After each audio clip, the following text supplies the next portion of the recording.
Hola, mi nombre es Norbert Hudebeck-Struntebeck, soy psicólogo de Alemania y presidente de la Junta de Proveedores Profesionales de Cuidados de IPSO. Antes de escuchar otras presentaciones sobre el síndrome Prader-Willi y el cuidado de los pacientes con Prader-Willi, yo pienso que es necesario y de mucha ayuda dar información sobre las declaraciones básicas de la filosofía del cuidado de los pacientes con Prader-Willi. Esa filosofía que usamos y debemos usar en el futuro cuando cuidamos a estos pacientes es el resultado de la historia y es algo así como la historia mía. Es una historia de búsqueda, investigación, aprender de los errores y encontrar soluciones y mejores prácticas en algunos casos.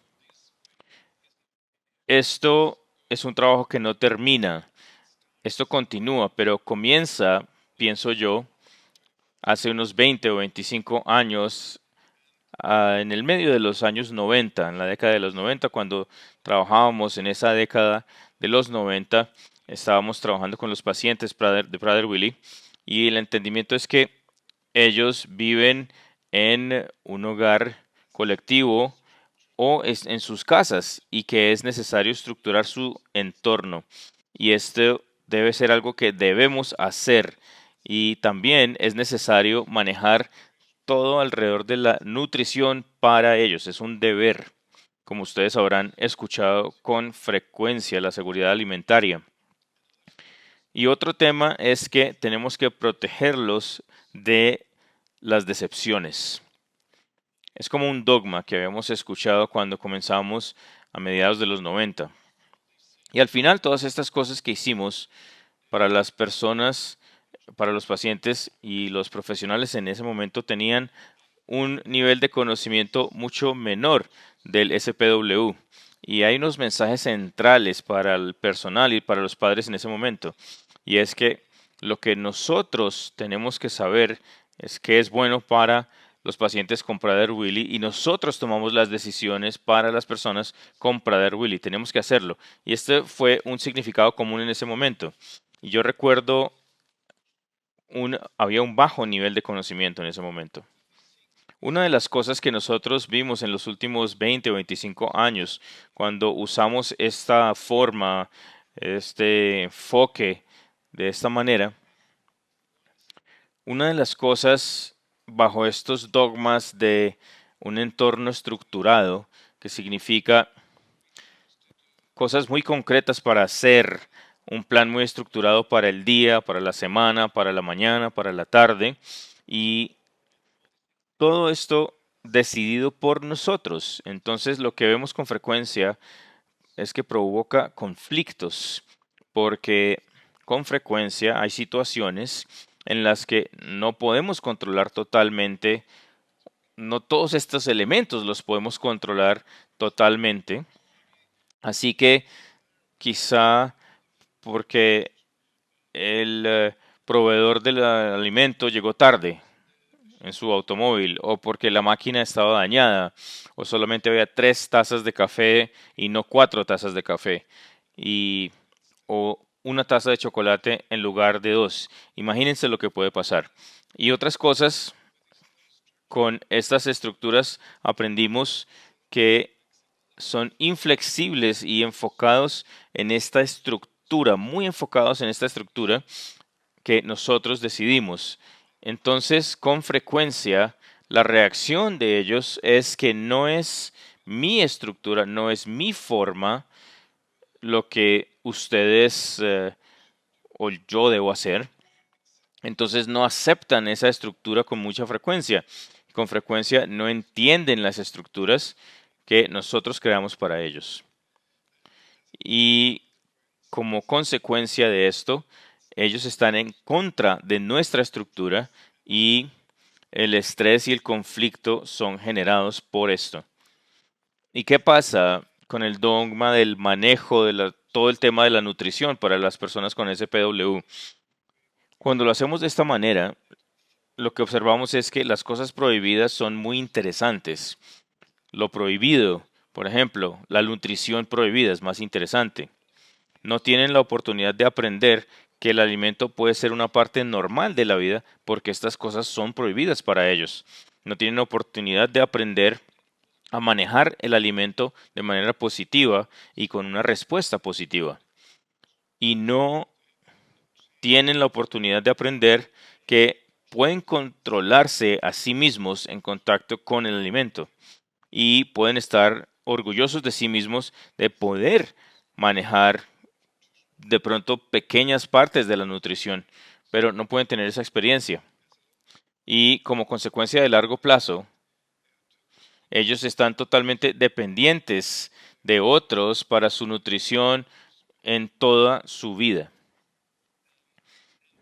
Y las cosas alrededor de este dogma los protegen de la decepción. Lo que vemos con frecuencia es que en un supermercado esperamos un conflicto de parte de ellos, así que no vamos con ellos, o no vamos a donde los amigos nuestros porque esperamos un conflicto con ellos, o no les decimos que no a otro juguete porque esperamos un conflicto.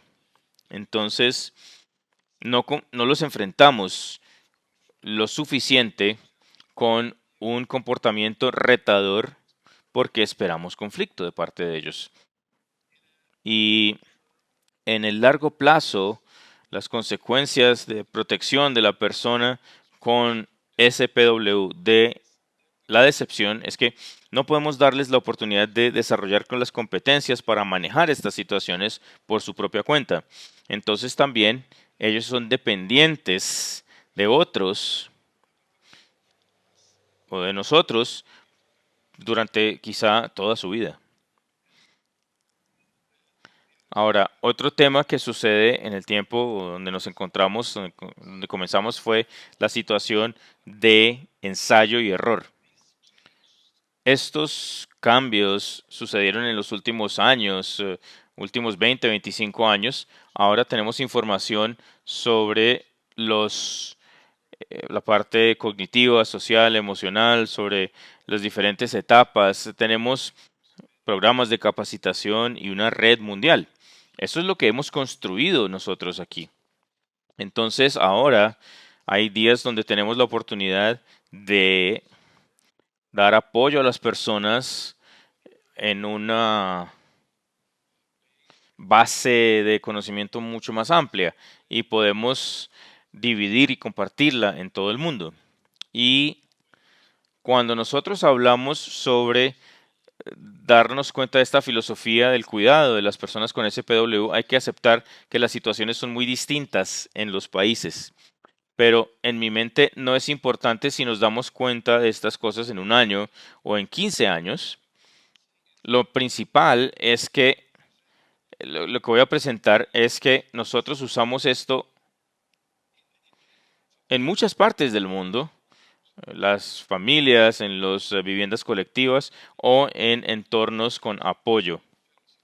Las actitudes fundamentales en la filosofía del cuidado de los pacientes con SPW es que tenemos que llegar al más alto nivel posible de conocimiento posible sobre las personas con Prader-Willi en las redes mundiales. Mientras más sepamos, más competentes seremos para cuidarlos y darles apoyo.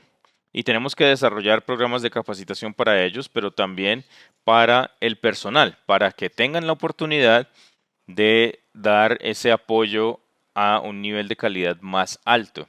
Y tenemos que aceptar la individualidad de cada uno de ellos.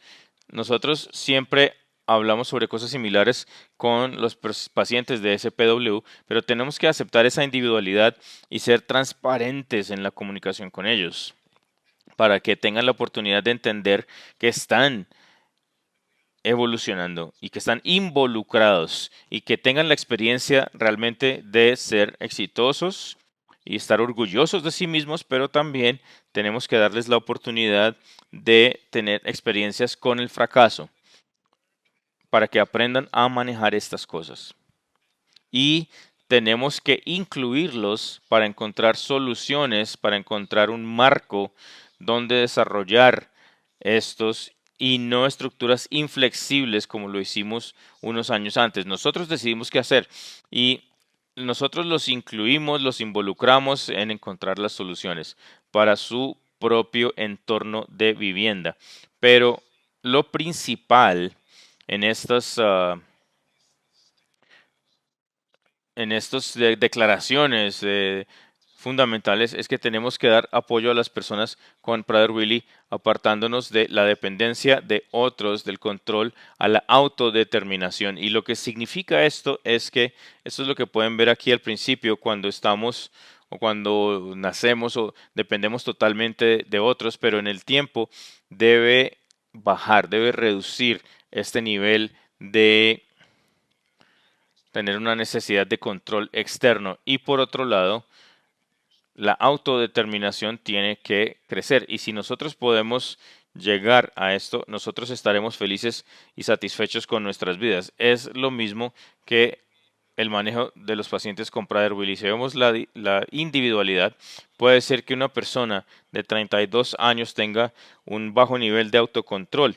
Las consecuencias que tenemos, el control externo debe ser más alto y de pronto alguien con 19 años tenga un nivel alto de autocontrol o un nivel de control externo sea menor. O con una persona de 22 que puede tener muy alto nivel de autocontrol y muy bajo nivel de control externo. Ahora, esto es lo que tenemos que aceptar y darnos cuenta que esto puede ser distinto en las personas. Quizá haya alguien con ese PW que tenga un nivel mínimo y esto es lo que a lo que llega sin ese apoyo y con un máximo de buen apoyo puede llegar a este buen nivel. Ahora, puede ser una persona con muy poco apoyo y tiene esto como mínimo, pero este como máximo.